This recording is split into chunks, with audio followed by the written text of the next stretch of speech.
Welcome to We and Lewis, a podcast dedicated to celebrating the remarkable, creative, and energetic people who live in Lewis and are helping our community forge a collective soul as appealing as it is unique. These are their stories in their words. They are the we in Lewis. I'm your host, Kevin McGinnis. We are honored that our guest today is a nationally known expert in two areas that are as fascinating as they are often misunderstood. Jim Semivan retired in 2007 after a 25-year career in the Central Intelligence Agency's National Clandestine Service. At the time of his retirement, he was a member of the CIA's Senior Intelligence Service. He served multiple overseas and domestic tours and held several management positions at CIA headquarters in Langley, Virginia. He's also the recipient of the agency's Career Intelligence Medal. In 2017, Jim, along with Tom DeLonge, a guitarist with Blink-182 and Angels and Airwaves, as well as others, founded a multimedia company now known as To the Stars. The company has multiple areas of interest ranging from scientific analysis and discovery to books, television shows, and films, all of which involve the study of what we used to call UFOs and now is referred to as the phenomenon. Today's episode is being brought to you by a new sponsor for the podcast, Clean Fuego. Clean Fuego is an essential training device for any baseball or softball player looking to learn or maintain pitch or throw quality. Used by the pros and top college programs, it helps with grip and release and allows anyone to see in real time how they're doing. There's nothing electronic about Fuego. No need to charge it. You don't have to connect it to a Wi-Fi signal, and you don't have to download an app. All you have to do is throw, and you'll instantly know. And it's kid-proof. You can't break it. Its suite of products include different types of devices for baseball and softball, and you'll find it in every dugout in the pros and with top college teams. Check out their website for more information at cleanfuego.com. Throw clean, throw fuego. Jim, welcome to the podcast. Oh, thank you, Kevin. It's just a lot of fun. Thanks for inviting me. Thanks for coming.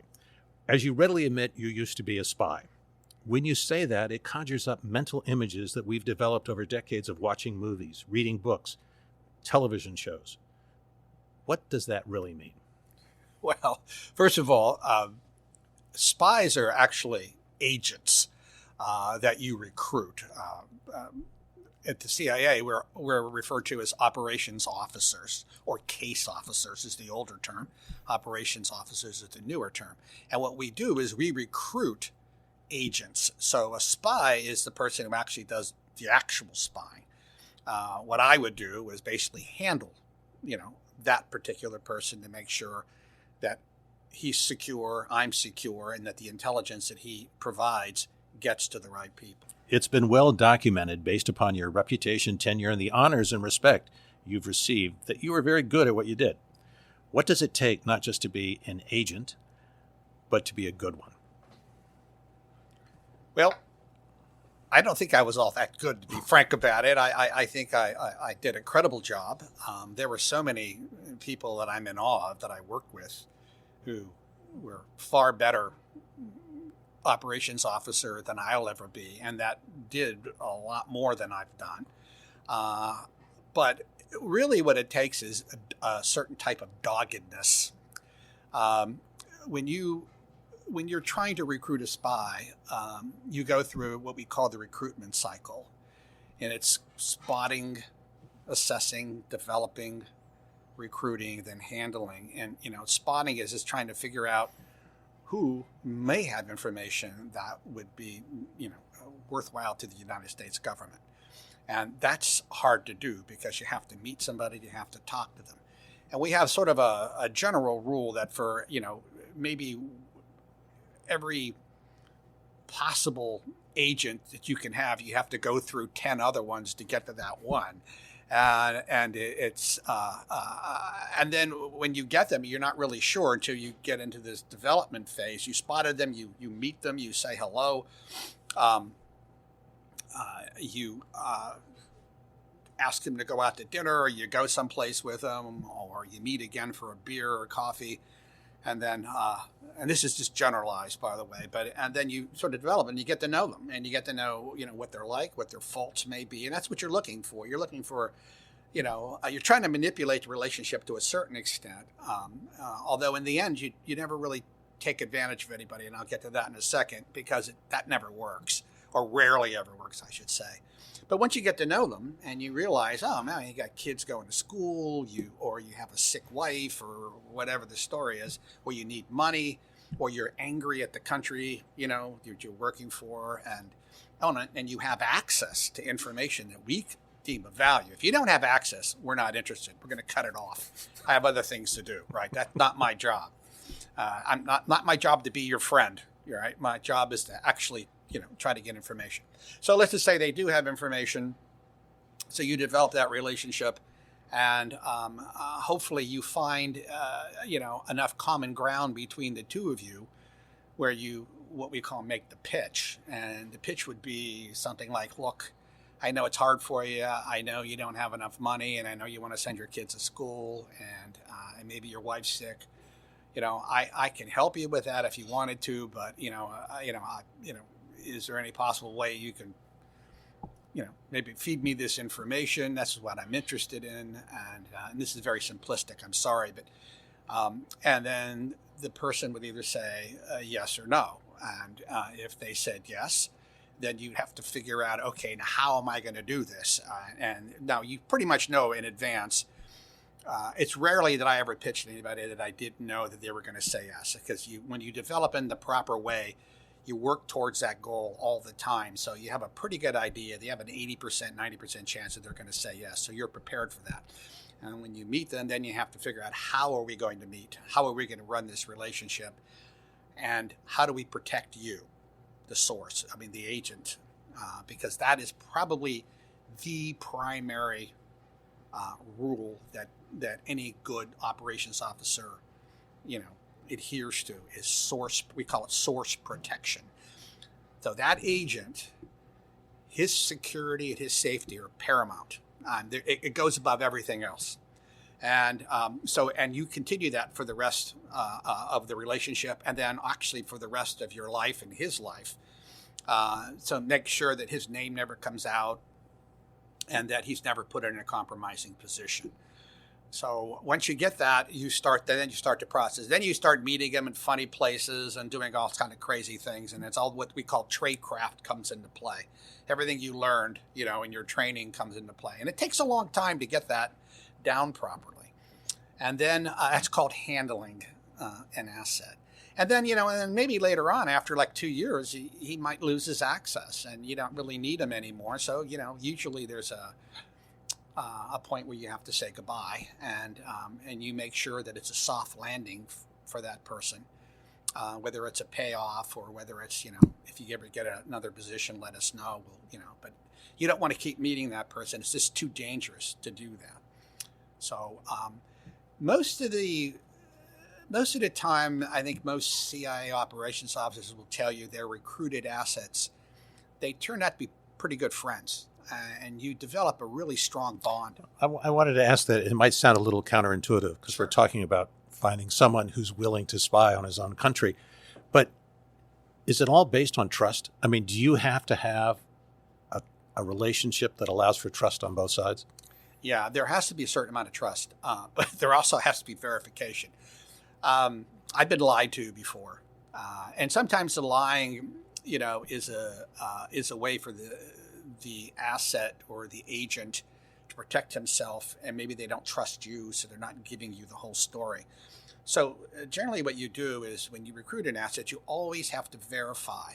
You're always looking to find out whether the information they're giving to you is accurate, because when you get that information, your job is to get it to the president. That's what we look at this as. You get it to the president, Secretary of State, Defense Secretary, because we work directly for the President and the National Security Council.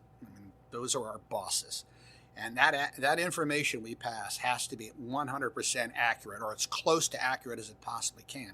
So we have people in headquarters. Say, for instance, somebody gives me some information, I go back and I write it up and I send it in. Well, it doesn't just go out, and this is what the guy told me and it's all out for everybody to see. It actually goes through a process. I mean, people look at it. They compare it with other information that we've collected. They compare it to communications intelligence, maybe signals intelligence. Does this match up? And if it all matches up, and it looks like it's good, that's when it goes out. And then we say when it goes out, we have a high confidence, medium confidence, low confidence in this. And as the agent you're working with gives you more and more information over a period of time, and it's proven that the information is giving you is always good and is always on the money, then we would say with high confidence. That doesn't mean we stop checking, though. Doesn't mean we test them. We test them every once in a while. And to make sure that they're not basically doubling up on us, actually become double agents. So you're always looking at that. So it's a counterintelligence aspect to all this too. So you're always worried that you're being fed. Totally. And if you're not a good officer, as far as I'm concerned. So in your training that you went through or you learned through experience, did it enhance your ability to observe things? I mean, is there a much more sophisticated way to kind of go through the day, if you will, to make sure you're catching what's going on around you? Because most of us miss quite a bit. Yeah, absolutely. And I, in some respects, I wish I didn't learn some of the things I learned, because you don't become hypersensitive, except when you're in the environment. If you're on an operation, then you have to be. I mean, you have to look at every single point of failure. By walking this way, am I going to run into something I shouldn't be running into? And if I do, what do I do? So you're constantly thinking 2, 3, 4 steps ahead. And if you get in a car and you're driving someplace, is somebody following me? Because I don't want to jeopardize myself or the agent that I'm meeting. So it goes back to what I talked about earlier, source protection. You never want to drag counter surveillance or surveillance to you so they can find out who you're meeting. So you have to be very, very careful. And so it's a high stakes game.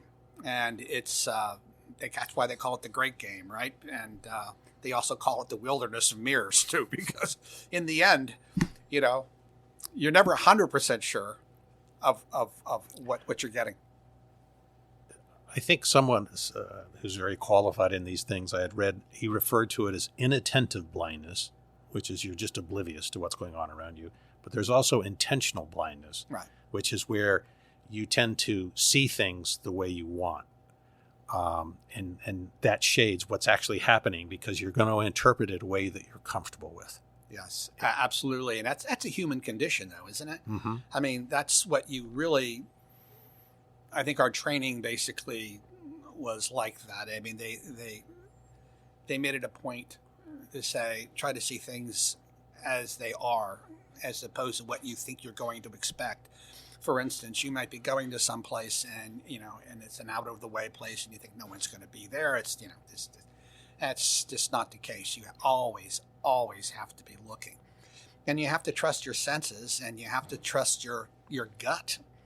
Your gut is like a second brain, and sometimes it will tell you this is not a good idea to do this, and you should always listen to it.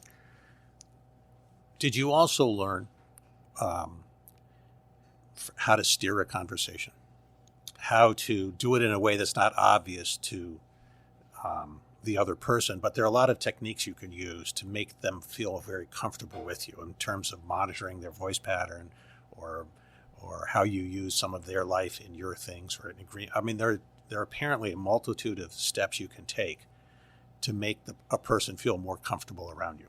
Yeah, absolutely. And you mimic them. Sometimes you mimic their body movements. If they're speaking in a certain tone, you match the tone. I mean, that's a good journalist. I've met some great journalists in my life, and they've always amazed me, the good ones, because they steer me. I've been steered so many times into conversations, and I don't want to say manipulated, but moved in a certain way, the conversation moved in a certain way that they directed that I didn't pick up on. And, I should have picked up on it, and I didn't. And it was only after this journalist got me to say something, not about the agency or anything, but something, regarding UAP or something like that. And I go, God, how did he do that? I go, I fell for it once again. But that's okay. I mean, I've been hoodwinked a few times, and, you're not perfect. Actually, it's always interesting because one of the things in CIA that I found really admirable is this whole idea of integrity. I mean, if you go to the website, one of the things they mention first and foremost is having integrity, and by that is you have to be able to admit your mistakes, and you have to maybe say things that you screwed up on something, but you have to put it down on paper, and everybody's going to see it. That, yeah, I did this, and I shouldn't have done that, and I made this mistake. You have to do that. If you do not do that, and you get caught, you're ruined. I mean, nobody will trust you, and you learn that very, very early on in CIA, and that's what I really enjoyed about it. I mean, you can manipulate a relationship with a foreign asset, particularly somebody who's really just doing it for the money, and maybe they're not really a nice person. And yeah, you can play with that relationship and manipulate it to a certain way to get what you want without endangering that person at all. But at the same time, when you come back, you can't take those same skill sets and use them where you work. Because if they see what we call it, you're case officering somebody, you're trying to manipulate somebody you're working with. Oh, no, that doesn't go over very well. And most trained people pick up on it right away, and they don't like it. And so you become two different people in a way. At work, you're this straight shooter. Everything is on the up and up. And we have a very collegial atmosphere at CIA, which I also enjoyed. Everybody was on a first-name basis, even with the director. We'd go into his office, and now I would always say Mr. Director, but sometimes you would just call them by their first name, and they would call you by your first name too. And you can have a GS-12, running a briefing for the director. If that GS-12 really knows what the hell they're talking about, that's going to happen. So it's a really egalitarian place, and I really enjoyed that very, very much. But we trust each other, and there's a camaraderie there, and always enjoyed that. Looping back to something you said, Dr. Neil deGrasse Tyson has said that there are three kinds of truth. Personal truths, which are the ones you hold to be true. Like my neighbor Neil, who believed he was really, really funny, but sadly wasn't. Social truths, which are collective truths people believe in because of tradition, or culture, or through sheer repetition in time. And objective truth. Math. The world is not flat. Well, we can't use that anymore. I know that's not a universal anymore. Or the truth that I'm not going to dunk a basketball in my lifetime. Is there a fourth type of truth? The truth others want us to believe?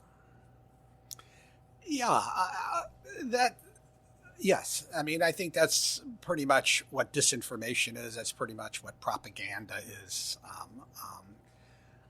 Anybody, I mean, we all do it, though, don't we? I mean, we get in conversations with somebody, and then you try to, we get in an argument or a discussion, and you're trying to say, but listen to this. This is what's really going on, right?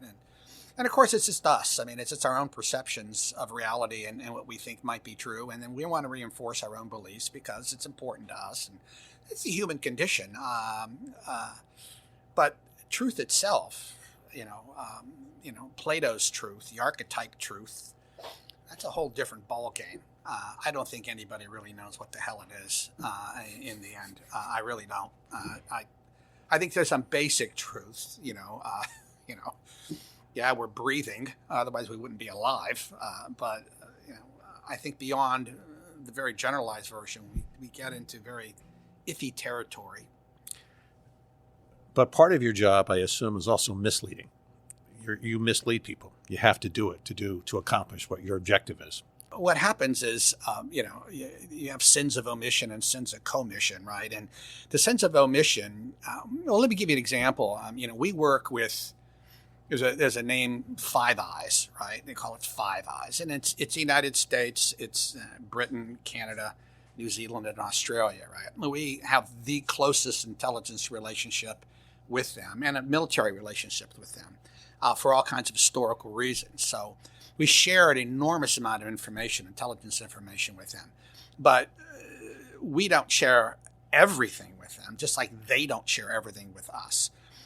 And sometimes when you don't give them something, is that a form of misleading because they assume that you don't have it when you really do have it. So yeah, that happens, but never in a way that would be detrimental to a particular country. In other words, we would never hold back information from Australia, for instance, if we knew that information would be beneficial for them and it wouldn't basically blow the cover, say, of a source, a really deep source we have someplace. So sometimes you have to be very, very careful with that. If you have a source that's deeply embedded someplace and he gives you information, no, sometimes you don't say anything. I've had it happen a couple of times with me where, I had this, I thought, hot intelligence, and you come in and you write it all up and you send it in and nothing happens. You don't see it anywhere. It's not in the system. Well, the reason why it's not in the system is because they felt it's too sensitive to put into the system. That's rare, by the way. It doesn't happen all the time. So the information gets briefed privately to seniors, said, look, because of the nature of the source, we can't say this, even publicly within a classified system. Like others, you have said that the job can be 95% boring and 5% sheer terror.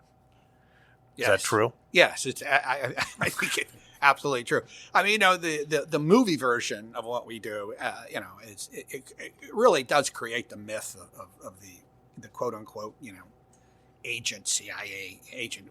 Once again, we're officers. We're not agents, but we're CIA officers. We the daring do, the weaponry. The technology. Well, the technology absolutely is true. We have a science and technology directorate, which is absolutely amazing. I had the good fortune of working with them and over a period of years, and they've never failed to amaze me how good these people are with technology and what they're able to do.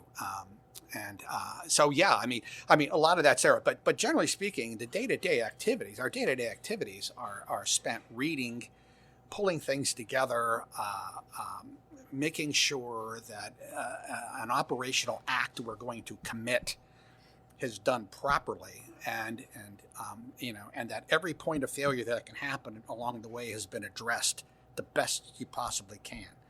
So you're always looking for a scenario where the odds are in your favor, and if they aren't in your favor, then you have to sort of come back and figure out, well, how can I make them in my favor? Now, sometimes you don't have an option. Sometimes it's a 50-50 deal, or even less than that. But you have to do something. You have to pull the trigger, so to speak, and you have to go in and maybe bump a guy and introduce yourself and put the pitch out there, so to speak. Given what you're doing, given that you said the 95% boring, 5% sheer terror, is that one of the reasons you think within the agency you have this level of camaraderie? It's sort of like in a shared military unit that's been through battles and wars together. They get along differently than other groups. Oh yeah, absolutely. I mean, don't forget you're living two lives, right?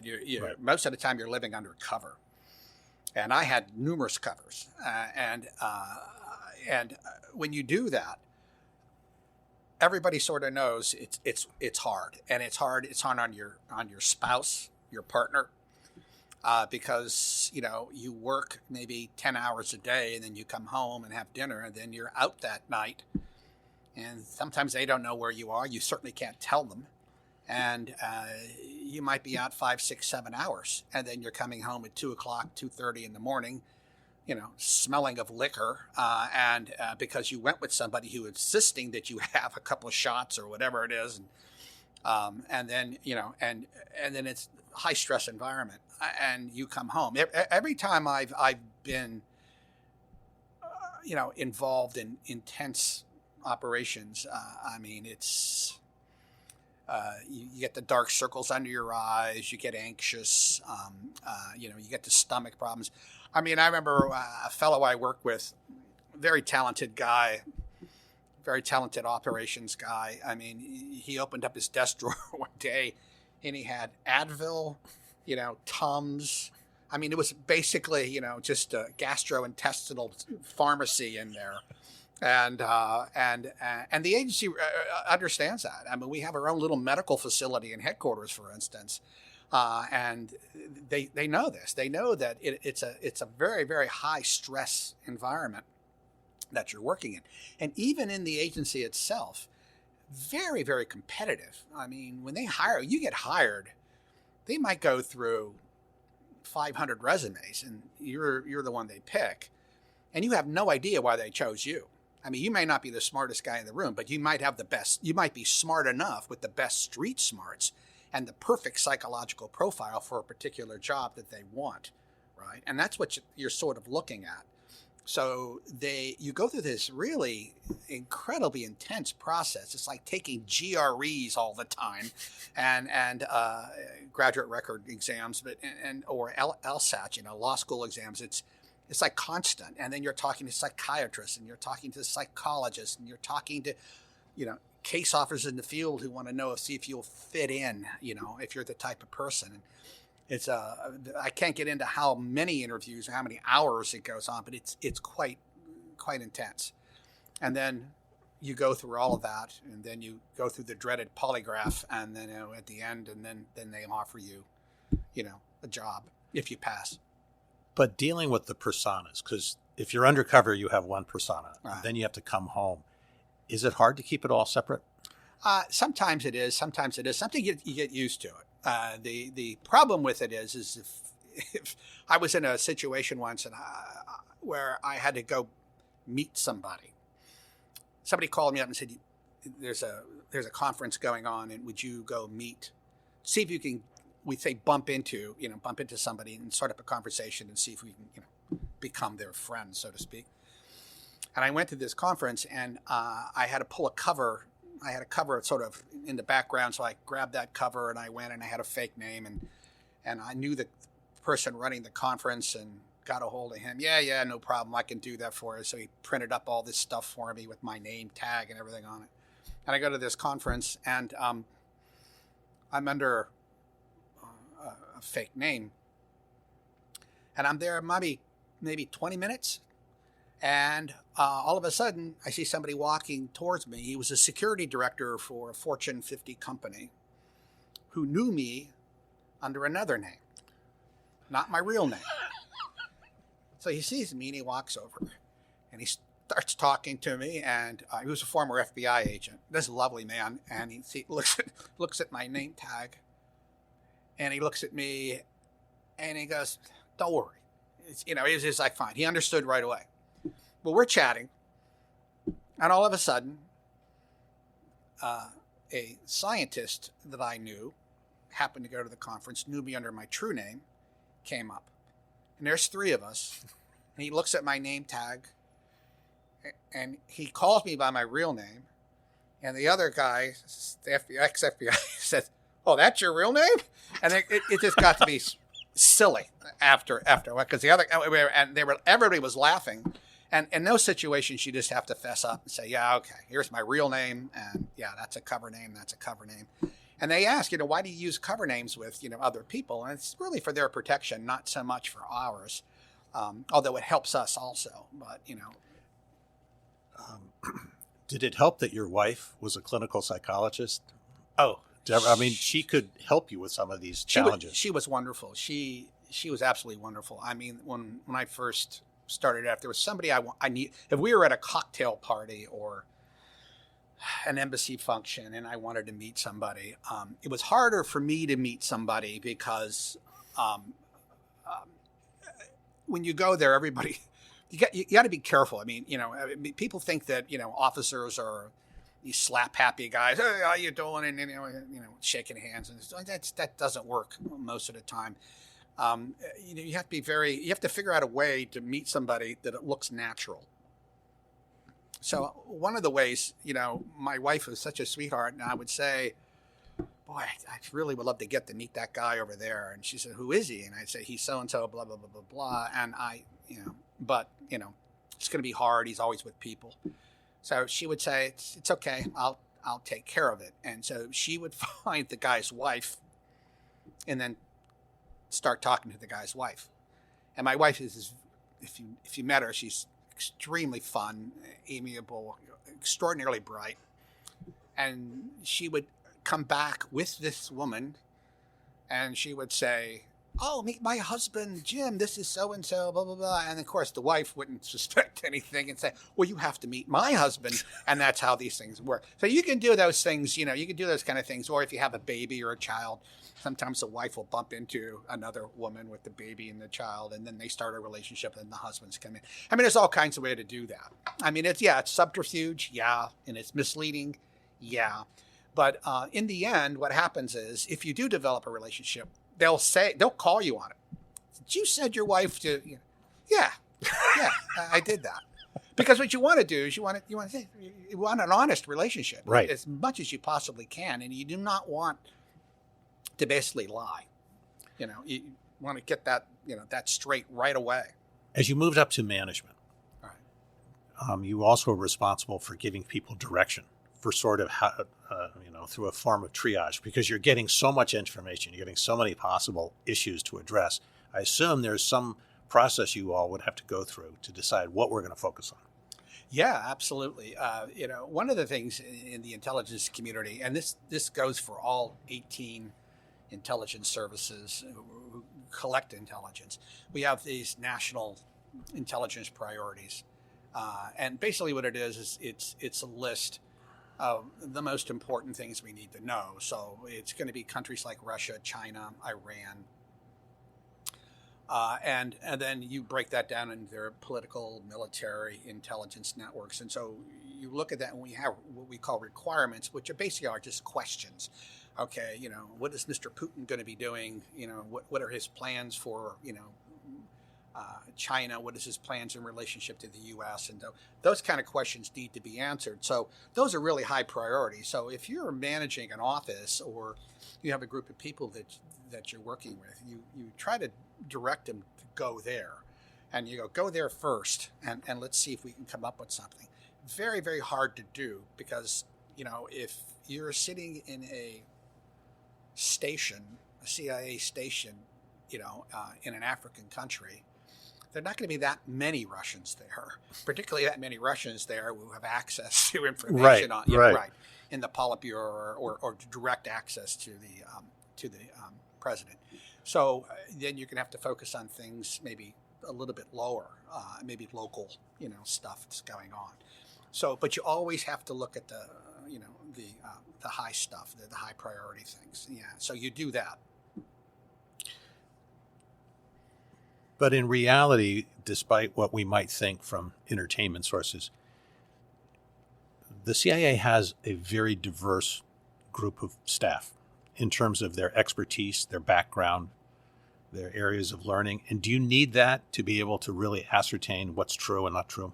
Oh, absolutely. I mean, What did you major in? I majored in. I have a master's degree in English literature with a concentration in transcendental American poetry and British Romanticism, British Romantic poetry. Very odd stuff, but I fit right in. I mean, I'm not joking. I've been to to meetings, and you're sitting there with somebody across from you has a doctorate in French medieval literature. Another person has a Harvard MBA. A lot of lawyers everywhere, in the agency that are actually officers. They didn't like law for some reason or other. And then so they came into the agency and come in. But yeah, you can have mathematicians. I mean, and they're not necessarily analysts either. I mean, the analysts are the smartest people in the agency. Our directorate of analysis is just incredible. And most all of them have an advanced degree of some sort. A lot of them have PhDs, but most have masters, at least master's degrees. Some, I say, about probably half speak languages, hard languages. So the thing about it is you're in a group of very high performing people all the time. And so once again, it's competitive.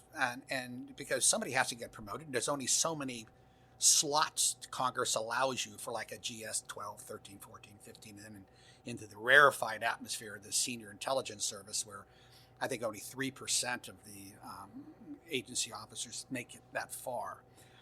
But if you retire a GS-14 or a GS-15, the equivalent of maybe a lieutenant colonel and a colonel, you've done extraordinarily well. So I was lucky enough to get into the Senior Intelligence Service. I think it was more luck than anything else, because I certainly wasn't the brightest guy in the room by any stretch of the imagination. Some of the people I worked with were just downright amazing, just amazing people. And it's one thing. It's the reason why most people stay. Our turnover rate is really low. Once you get used to working with that type of people, and in this collegial atmosphere, but it's competitive too. That's the downside. I mean, it's very competitive. So you really have to stay up with things. So you have this background Mm-hmm. in where you're used to ferreting out truth, or you're ferreting out information. You're used to giving people you can ask the right questions to learn what really happened versus what they might be saying to you. First of all, you've learned about managing and working with people with incredible backgrounds, Right. with incredible. Did all of this help you when you started getting involved in helping us all understand the phenomenon? Yes. But yes, you can make a direct correlation there. I mean, there are definitely correspondences between my agency work and skill sets I use there. But I will tell you, the one thing that's probably the most important to me was poetry. Poetry, is really, it differs from prose in the sense that, you have an economy of words, and like any good art form, you're looking at reality in a different way. I mean, War and Peace and Kurt Vonnegut's Slaughterhouse-Five basically say the same thing, right? War is hell. This is just the most awful thing, right? But they say it in a different way. Shakespeare say things in a different way. I mean, you can go through that. But if you get into very incredible poetry, particularly some that looks obtuse when you first read it, you see the meaning behind the words, and you look for depth behind that. Well, let me talk about the term phenomenon for a second, so we're sort of clear about this. Phenomenon is basically, I think some of the Greek word for hidden. But basically what it is anything. A phenomenon includes anything that's really we don't understand, that's presented to us. And, so it could mean anything from, UAP, Unidentified Anomalous Phenomena, to abduction scenarios. It encompasses remote viewing, psychokinesis, the other psychic phenomena that's out to telepathy, clairvoyance. All those things are basically part of the phenomenon as a rule. Now, we generally refer to the phenomenon now. It wasn't something that we did maybe 15 years ago, but now we do, because we know, or we think we know, that there's a connection between all of these things. Because we know that the phenomena that we do experience, particularly regarding UAP, has some of these aspects associated with it. So, I mean, we're making these assumptions. Now, go ahead. UAPs. Can you define what that is? Yeah, we used to call it unidentified flying objects. But Jacques Vallée, who's probably the grand master of research in this area, made a really good point. He said, unidentified, yeah, I can go with that. He said, but flying, we don't know if they're flying. They appear, they do incredible acrobatics and maneuverability, right? And there's no visible means of propulsion on any of this stuff. They're transmedium, right? They go through the air, space, in the water. So are they really flying? And because sometimes they appear and then they just sort of disappear within a fraction of a second. And objects. Are they objects? Are they physical objects? Or are they just projections? Or are they both? We don't know. So they thought it really would be better to say anomalous phenomenon, unidentified anomalous phenomenon, because that really sort of captures everything in a grander sense. Is it fair to say Yes. that at this point, there's ample evidence, I'm not trying to get into what's classified, not classified, but there's ample evidence that there are things happening in our world that you can't explain what they are. It's swamp gas, or it's the Air Force is doing something and they're not telling any. There are too many of these. And that the government has, if you listen to those hearings, the government has evidence that there are UAPs. We don't necessarily know why, what they're doing, or things of this sort, but it's there. And the question is, I'm assuming if that's true, which it is, I believe. Yes.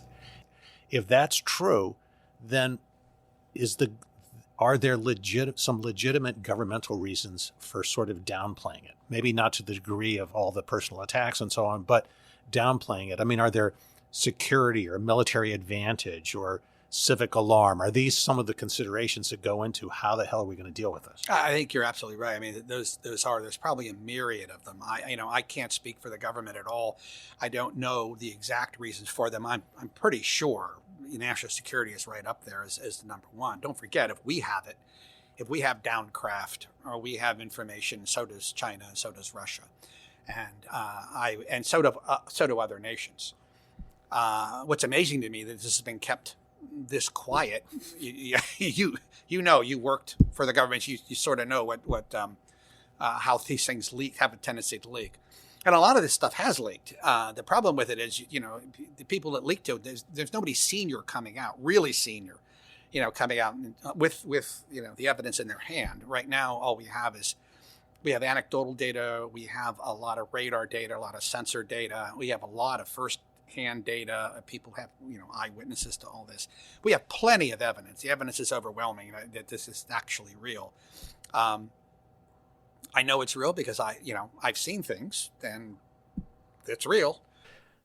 This is the end of the first part of our interview with Jim Semivan. In the next episode, Jim will address the extent of the phenomenon, some specific examples, the daunting questions that recent disclosures raise, and why governments are so reluctant to admit publicly what they know.